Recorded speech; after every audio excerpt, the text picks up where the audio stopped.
So, ayan, welcome back to my channel. It's me again, Vivian, and kamusta kayong lahat? So, ito na po yung karugtong ng ating video ng ating road trip from Rotterdam. Pupunta naman po tayo ngayon sa Sharjah Kalba, kung saan doon po natin matatagpuan ang kanilang hanging garden with waterfall. Kung maitatanong nyo naman po kung ano nga ba yung makikita natin doon, so syempre yung makikita natin doon guys, una-una yung mga bulaklak, halaman. Ito po ay nasa bahagi na po siya ng Sharjah. Ayan, nasa tabi po siya ng highway. So ang alam ko po, ito po ay man-made lang.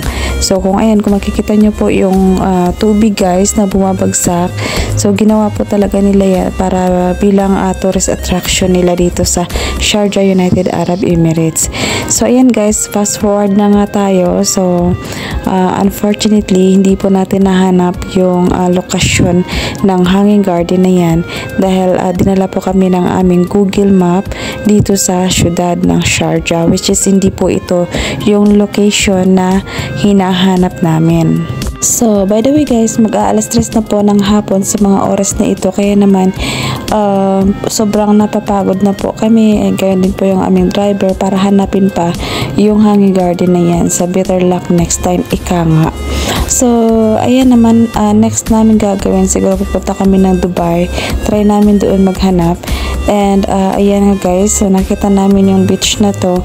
Kaya, pansamantala po kaming huminto at dito po ay magpapahinga po kami. So, kakainin na rin po namin yung aming baon dahil gutom na din po talaga kami. So, alam nyo po, napakaganda ng lugar na ito dahil ang sarap ng hangin and puting-puti po yung buhangin.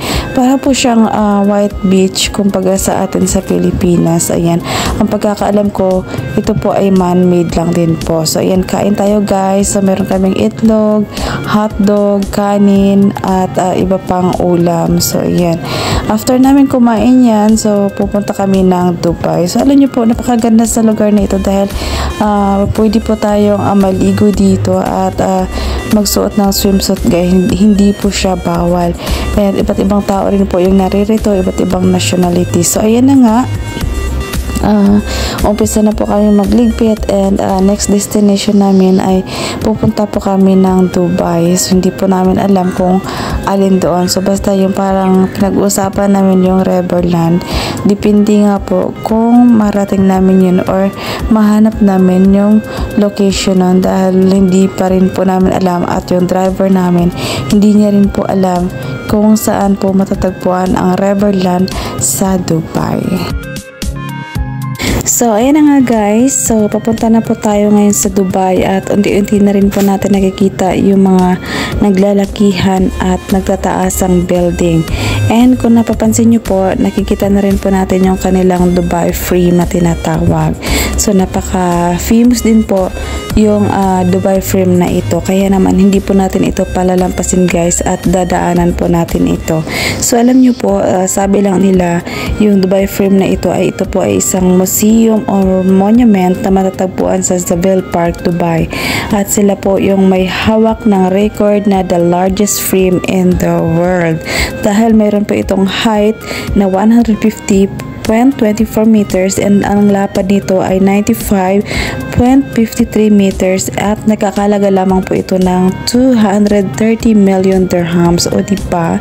So bongga siya. So yan na nga guys, bababa na kami ng aming sasakyan and patungo na kami sa Dubai Frame. Alam nyo po, magto 2 years na po ako dito sa Dubai, sa United Arab Emirates.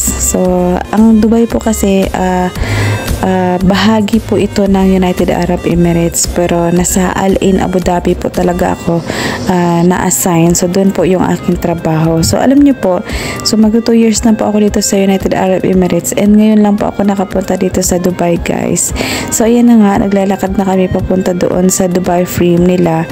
And kung mapapansin nyo, mukhang malapit lang siya tingnan, pero kapag nilakad siya, medyo may kalayuan ng konti.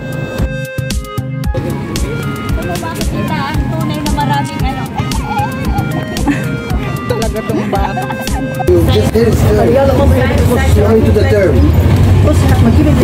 Stand in the queue, guys. Meron namin ticket. O, syempre. So, ayan na nga guys, meron na kaming ticket. So, nakakuha na kami. Kaya naman, nakapasok na po kami dito sa loob. Actually, ang sabi nila, pwede raw po kaming umakyat doon sa Dubai Frame talaga. Pero, hindi na po namin gagawin yon. Mag-iikot-ikot na lang po kami muna dito sa paligid. So, alam niyo po, bihira po ako makakita ng mga local people sa Dubai. Karamihan ng nakikita ko ay mga expat, gaya ng Pilipino, Indian, ayan. So, and kung napapansin nyo rin, meron po tayo nakasalubong na mga taong naka-pink. Gawa po yan ng meron ata silang program dito. By the way, so wag na natin intindihin yan. Kung mapapansin nyo po, ang paligid ay napakaganda and yung nakikita nyo mga puno, hindi po yan puno ng nyug. Para siyang puno ng nyug, pero yan po yung kanilang dates. So, yan po yung mga talagang ipinagmamalaki ng United Arab Emirates. So, after nito, uwi na rin po kami and babalik kami dito siguro next year sa next winter season para mag-explore pa ng ibang lugar or ng ibang magagandang tanawin dito sa Dubai. So, that's all for today and I hope nag-enjoy kayo. So, kita-kita tayo on my next vlog. Don't forget to like and subscribe and God bless everyone.